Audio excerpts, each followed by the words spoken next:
자, 오늘 말씀은요, 시편 65편입니다. 다 찾으셨습니까? 시편 65편, 우리 교독해서 읽겠습니다. 하나님이여 찬송이 시온에서 주를 기다리오며 사람이 서원을 주께 이행하리이다.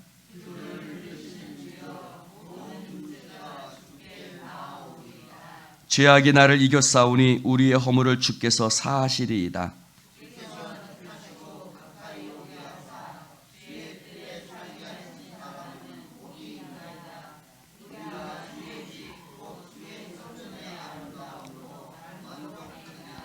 우리 구원의 하나님이시여 땅의 모든 끝과 먼 바다에 있는 자가 의지할 주께서 의를 따라 어미하신 일로 우리에게 응답하시리이다.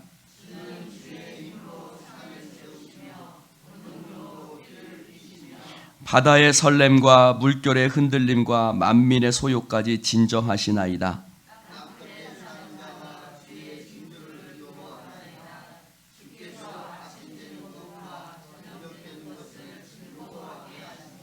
땅을 돌보사 물을 대어 심히 윤택하게 하시며 하나님의 강에 물이 가득하게 하시고 이같이 땅을 예비하신 후에 그들에게 곡식을 주시나이다.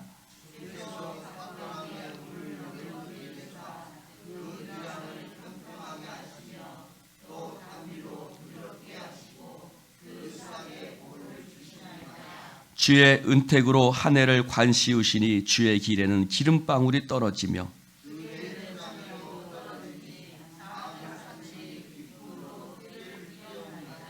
초장은 함께합니다. 초장은 양떼로 옷 익었고 골짜기는 곡식으로 덮였음에 그들이 또 노래하나이다. 아멘. 할렐루야. 오늘의 말씀도 다윗의 시편입니다. 시편은 보통 어렵고 고통과 환난 중에 지은 시인데 오늘은 특별히 3절의 말씀이 중심 구절이고 3절의 말씀을 우리가 파야 됩니다. 자, 3절 한번 읽어볼까요? 시작. 죄악이 나를 이겼사오니 우리의 허물을 주께서 사하시리이다. 3절이 이렇게 시작하죠. 죄악이 나를 이겼다. 죄악이 나를 이겼다라고 얘기를 합니다. 여러분 이 구절을 읽는 것만으로도 가슴이 철렁 내려앉죠. 이번에 금요일 날 오신 윤 목사님이 그런 이야기를 하셨죠. 내가 하나님 앞에 한 가지 해결해야 될 문제, 한 가지 해결해야 될 죄가 있었다. 사람들한테 누구에게도 말을 못하지만 하나님은 하시고 나는 알았다. 그런데 내가 이번에 죽을 고비를 넘기면서 하나님 앞에 내가 그 문제를 해결했고, 그래서 그 전까지는 내가 성찬식을 하나님 앞에 집례하지 못했는데 이제는 내가 성찬식을 집례할 수 있겠다라는 그런 간증의 말씀을 하셨는데, 그렇지요. 죄악이 나를 이겼다. 목회자지만 죄악 가운데 그 죄악이 그분을 이기고 있었던 거죠. 그래서 오늘 말씀에 다윗도요, 비록 하나님의 마음에 합한 자라는 이야기를 칭찬을 듣는 사람이지만 그러나 그도 죄악이 나를 이겼다 라고 고백하고 있습니다.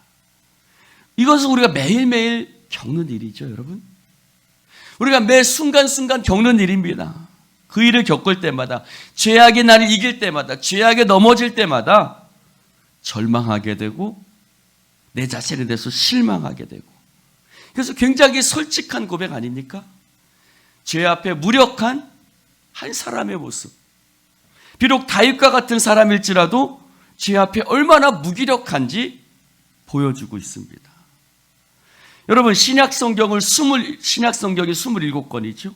그 가운데 13권을 지은 사람이 사도 바울이지만 사도 바울도 뭐라고 고백해요? 오호라, 나는 곤고한 사람이로다. 이 사망의 몸에서 누가 나를 건져내랴 라고 그는 로마서 7장에서 탄식하는 정도로 바울이나 다윗이나 그들은 똑같이 죄악 가운데 넘어지고 자빠지는 사람들이었고 우리도 마찬가지죠.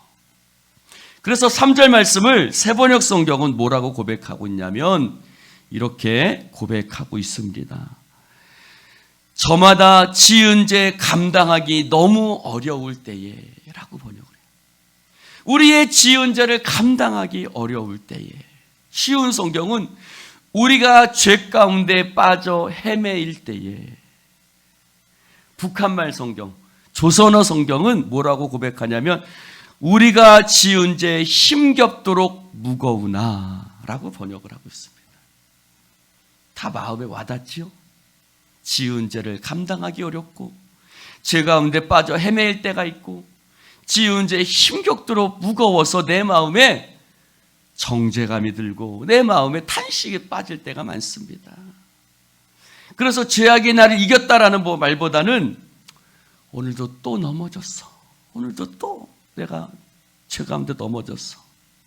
라고 고백하는 말이 더 어울리는 것 같습니다. 그런데 다윗은 2절에 뭐라고 고백하냐면 모든 육체가 다 주님 앞에 나온다 그랬어요. 여러분, 모든 육체라는 말이 뭐예요? 모든 육체는 죄 가운데 넘어질 수밖에 없는 그런 사람을 육체라고 얘기를 하죠. 죄 가운데 넘어질 수밖에 없는 무기력하게 죄악을 감당할 수 없는 그런 존재. 여러분, 연약한 육신을 가진 사람이라면 넘어질 수밖에 없어요. 이 땅에 살다 보면 우리는 육신을 갖고 살기 때문에 넘어질 수밖에 없고 죄에 매여 살아갈 수밖에 없는 그런 존재입니다. 그런데 그렇게 죄악에 넘어지고 자빠지는 육체를 가진 자가 주님 앞에 나온다고 얘기하고 있습니다. 왜요? 주님은 주님 앞에 나오는 자들에게 우리의 허물을 용서하시고 씻어주시는 하나님이시기 때문인 줄로 믿습니다.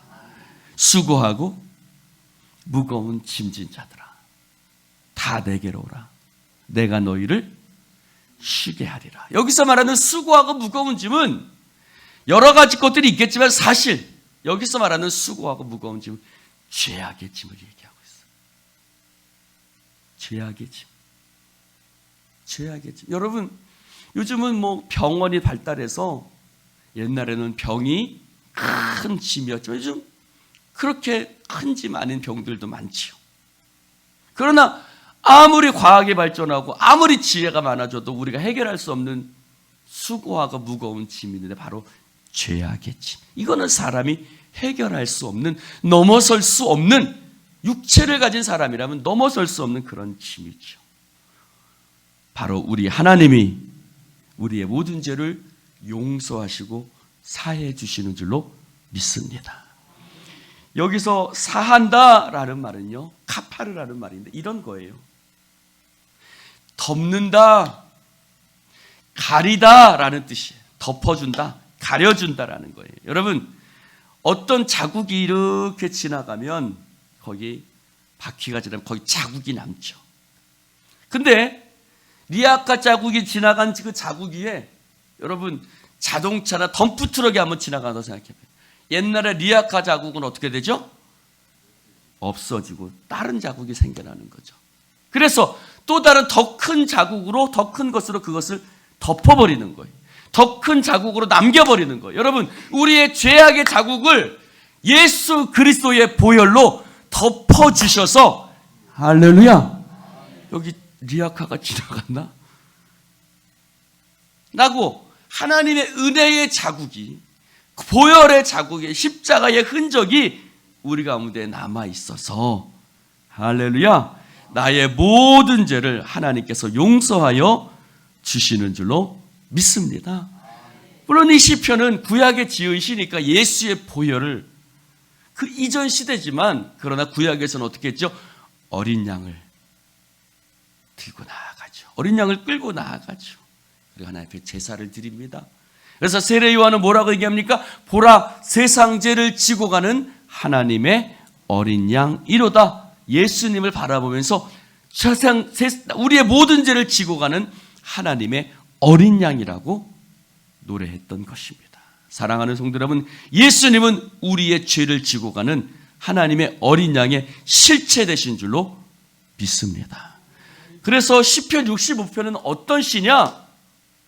하나님의 사랑으로, 하나님의 은혜로 죄의 용서함을 받은 사람이 기쁘고 감격해서 지은 시, 그것이 바로 시편 65편입니다. 정확하게 이것도 시의 배경에 나와 있지는 않지만 아마도 다윗이, 우리는 알고 있죠? 다윗이 어떤 죄를 지었는지. 우리아의 아내 밧세바. 그리고 그는 우리아를 가장 심한 전쟁터에 보내서 죽게 하는 그런 큰 죄악을 저질렀고, 나단 선지자가 그것을 꾸짖을 때에 그는 하나님 앞에 나아가 회개하며 기도했고, 눈물로 요를 적시며 기도했을 때 하나님께서 그의 죄를 용서해 주시는 은혜를 받았는데, 아마도 그런 배경 가운데 정말 허물의 죄의 용서함을 받은 사람이 지은 그 기쁨 가운데, 그래서 4절에 뭐라고 고백하냐면, 주께서 택하시고 가까이 오사 주의 뜰에 살게 하신 사람. 여러분, 죄인은 하나님의 성전에 나아갈 수 없어요. 죄인을 하나님 앞에 가까이 나아갈 수 없습니다. 그런데 하나님께서 나 같은 죄인을, 나같이 허물 많은 사람을 주의 사랑과 은혜로 용서하시고 덮어주셔서 그 십자가로 우리의 모든 죄를 찾아볼 수 없도록, 여러분, 하나님께서 우리의 죄를 하나님의 등 뒤로 던지신다고 말씀하셨고, 바닷속 깊은 곳에 감추겠다고 말씀하셨죠. 그래서 도라 라파트라는 사람은 그의 시에 뭐라고 고백하냐면 이렇게 고백하고 있습니다. 유혹이 찾아오고 마귀가 찾아오고 죄가 나를 찾을 때, 유혹이 찾아오고 마귀가 찾아오고 죄가 나를 찾을 때 이렇게 고백합니다. 한번 따라해 봅시다. 나는 예수님 뒤에 숨습니다. 할렐루야. 유혹이 찾아오고 마귀가 찾아오고 죄가 나를 찾을 때 나는 잠잠할 수 있습니다. 나는 예수님 뒤에 숨을 수 있기 때문입니다. 내 마음의 중심에 예수님이 서 계시기에 나는 싸움에서 벗어납니다. 왜냐하면 나의 예수님이 이미 오래전부터 나를 위해 싸워주셨고 나에게 승리를 주셨기 때문입니다. 할렐루야. 그는 예수님 뒤에 숨는다 그랬어요. 사랑하는 성도 여러분, 때로는 우리가 용서함 받은 이후에도 유혹이 찾아오고 마귀가 찾아오고 죄가 나를 찾아오죠. 그러나 내 안에 예수님 계시기 때문에, 내가 예수님 뒤에 숨을 수 있기 때문에 그 모든 죄악이 나를 삼키는 것이 아니라 예수님 주신 승리로 말미암아 우리는 기뻐하고 즐거워할 수 있는 줄로 믿습니다. 그는 그 모든 죄악과 유혹이 찾아올 때 잠잠하다고 그랬어요. 그래요. 이 시를 들으니까 제가 7절의 말씀을 이해가 되더라고요. 7절에 바다의 설렘과 물결의 흔들림과 만민의 소요까지 진정한다는. 여러분, 유혹이 찾아오고 마귀가 찾아오고 죄가 나를 찾을 때 때로는 나의 연약함들이 나를 넘어뜨리기도 하죠. 죄악이 으르렁대는 바다처럼, 흔들리는 파도처럼, 소란스러운 세상처럼 죄악이 우리를 흔듭니다. 그러나 나는 예수님 십자가 뒤에 숨기 때문에, 내 안에 예수님 계시기 때문에, 내 안에 그분이 계셔서 그 사랑이 그 어떤 것도 나를 끊을 수 없기 때문에, 나를 붙들어 주시기 때문에 내 마음에 파도가 치는 것이 아니라, 두려움 가운데 있는 것이 아니라 잠잠할 수 있는 줄로 믿습니다. 평화로다 하늘 위에서 내려오네.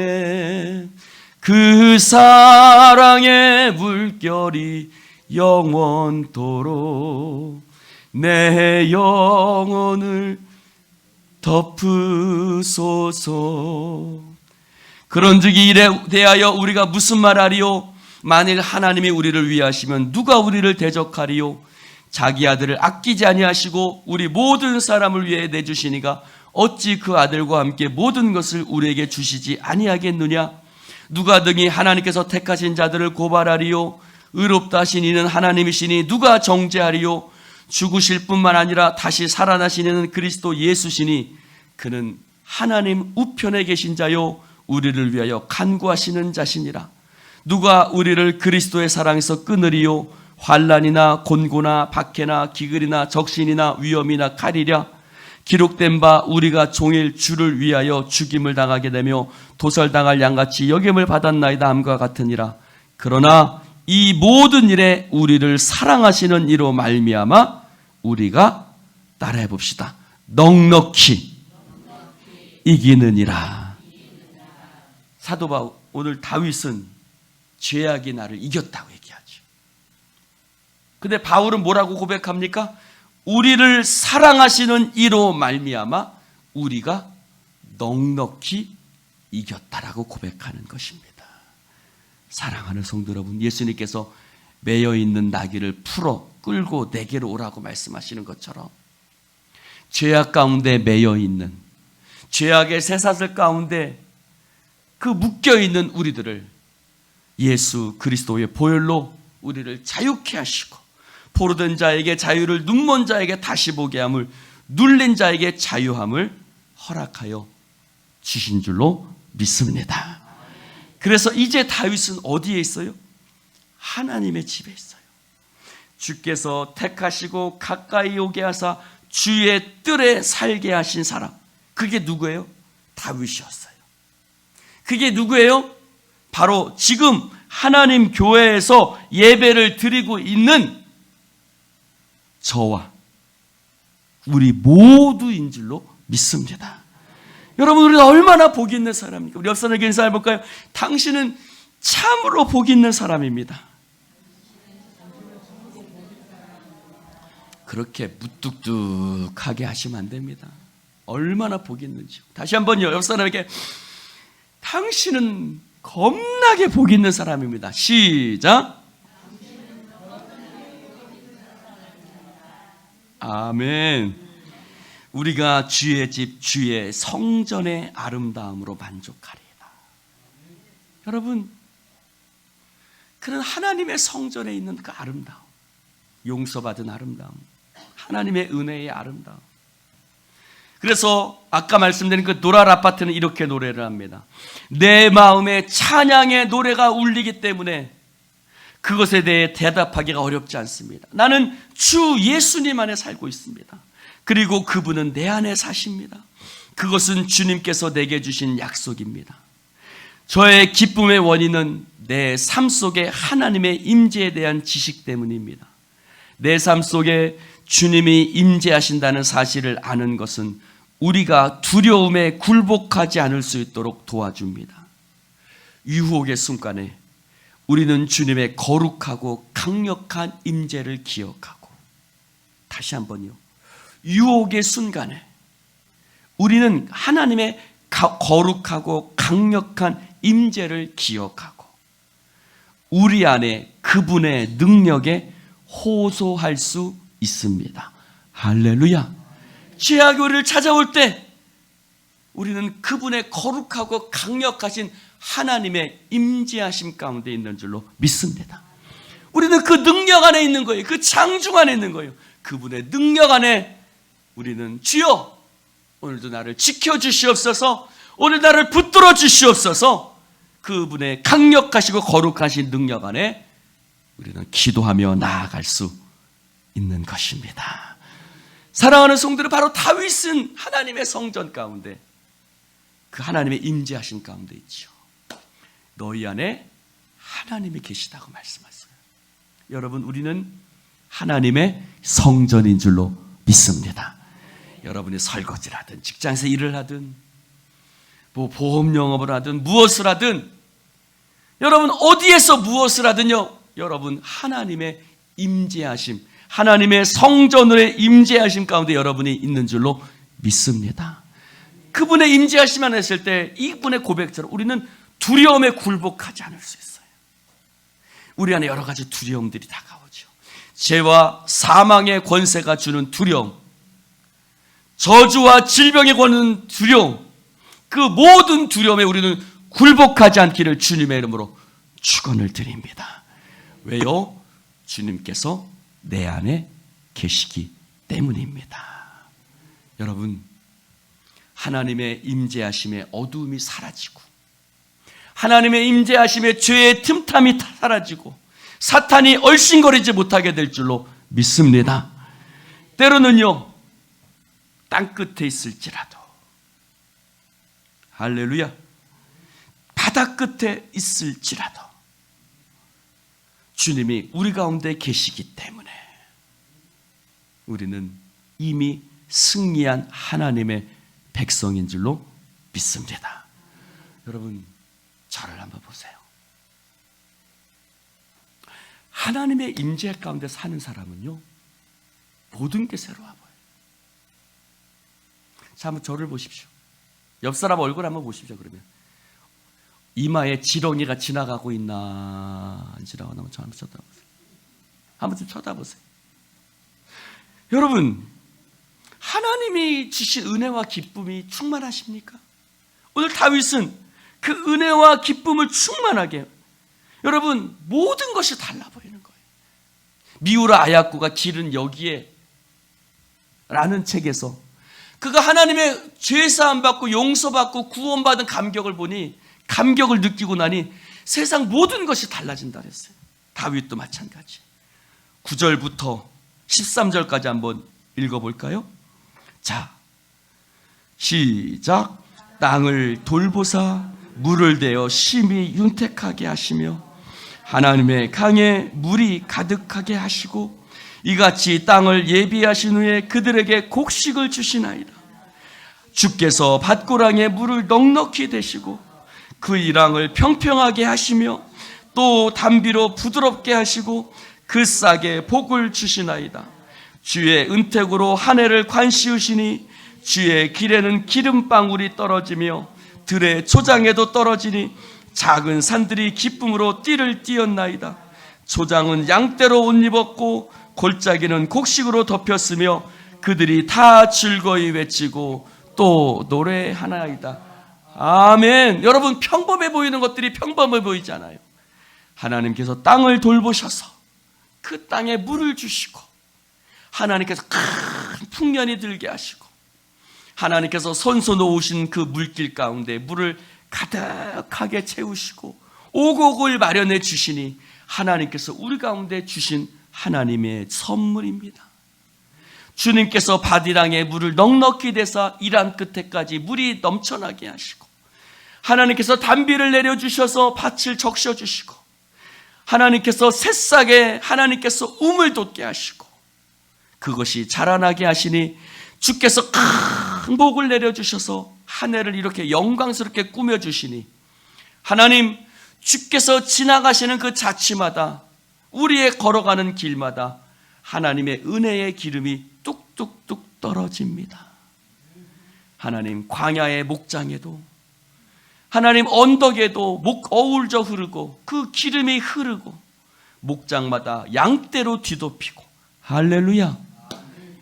옛날에는 아이고 오늘도 저 양놈의 새끼들, 죄송합니다. 네, 저 양들 오늘도 가서 저 풀 언제 먹이나, 그게 아니라 목장마다 양떼로 뒤덮이고 골짜기마다 오곡이 가득하니 기쁨의 함성이 터져나오고 즐거운 노랫소리가 그치지 않습니다. 현재명 씨가 쓴 가을이라는 노래가 있죠.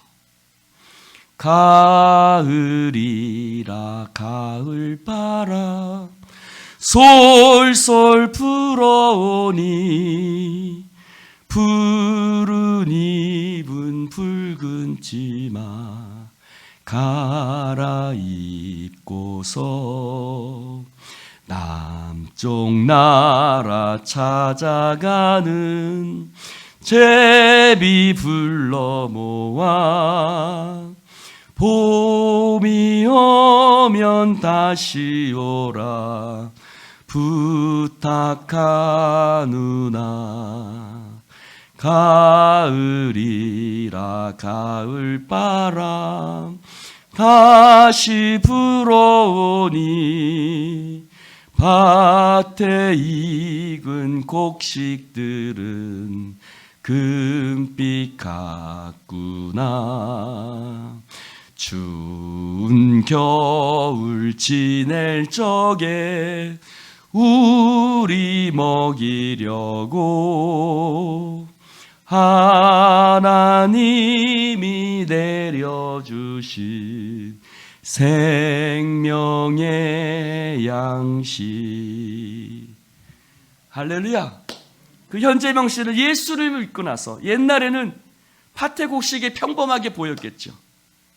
그런데 그것은 마치 하나님께서 추운 겨울 지낼 적에 하나님께서 우리를 먹이려고 우리에게 주신 생명의 양식이다. 할렐루야. 여러분 오늘 집에 가셔서 밥 한 그릇 드시면서 감격하며 드시기를 축원합니다. 할렐루야. 여러분 여고생들은 낙엽만 굴러가도 깔깔깔 웃는다고 얘기합니다. 하나하나가 새롭게 보이는 거예요. 여러분 우리가 예수를 믿으면 하나하나가 새로운 거예요. 오늘 다윗이 그런 거예요. 내가 예수 그리스도 안에서 죄사함 받고 새 생명 얻으니. 할렐루야. 모든 것이 새로운 거예요. 매일매일 먹는 밥이, 매일매일 걷는 그 길이 기름이 뚝뚝 떨어지는 거예요. 매일매일 함께 모이는 가족들이, 내 자식들이, 내 남편이 오늘 그들이 아무 일 없이 집에 돌아오는 거고, 함께 밥을 먹을 수 있는 것들이, 모든 것들이 하나님의 선물처럼 느껴지는 거예요. 할렐루야. 사랑하는 성도 여러분, 오늘도 우리의 모든 삶의 흔들림과 소요를 진정시키시는 주님, 땅끝에 바다 끝에 있는 자라도 의지할 주님, 그분은 우리 가운데 응답하시며 우리를 구원하시는 하나님이신 줄로 믿습니다. 하나님께서 오늘도 여러분의 삶의 밭고랑에 물을 넉넉히 대시고, 하나님께서 은혜의 담비를 내려주시고, 여러분의 삶에 기름을 뚝뚝 떨어지게 하셔서 하나님께서 새싹을 틔우게 하시고, 주님으로 말미암아 우리가 추수할 때에 우리는 즐거이 외치고 기뻐 노래하게 될 줄로 믿습니다. 11월 셋째 주는 추수감사주일이죠. 정말 우리는 그것을 얼마나 당연하게 생각하고 있습니까? 추운 겨울 지낼 적에 우리 먹이려고 하나님 내려주신 생명의 양식, 그 현재명 씨가 노래한 것처럼 여러분 푸른 잎 붉은 치마 갈아입고서 남쪽 나라 찾아가는 제비를 향해서 내년에 또 찾아오라고 부탁했던 그런 그 아름다운 시를 노래했던 현재명 씨처럼, 사랑하는 성도 여러분, 오늘도 우리의 삶에 할렐루야, 예수 믿음은요 T도 F가 됩니다. 사랑하는 성도 여러분, 아무리 감성이 없는 사람도 감성이 뚝뚝 떨어진다는 말입니다. 사랑하는 성도 여러분, 오늘 하나님의 은혜가 얼마나 큰지, 그 구원받은 죄의 용서함을 받은 그 감격이, 할렐루야. 옆 사람에게 인사해 봅시다. 당신이 너무너무 이쁘요. 시작.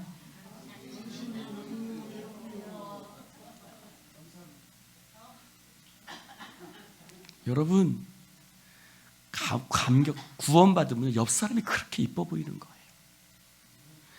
여러분 집에 가셔서 남편에게 이렇게 얘기하십시오. 다 얼굴을 쓰다듬으면서, 이 옆에 내가 왜 그래? 그러면은 아이고 당신 모습이 오늘 새벽 예배 나오고니까 얼마나 이쁜지. 그러면 아마 내일부터 새벽 예배 나가라고 아마 깨워줄 겁니다. 할렐루야. 할렐루야.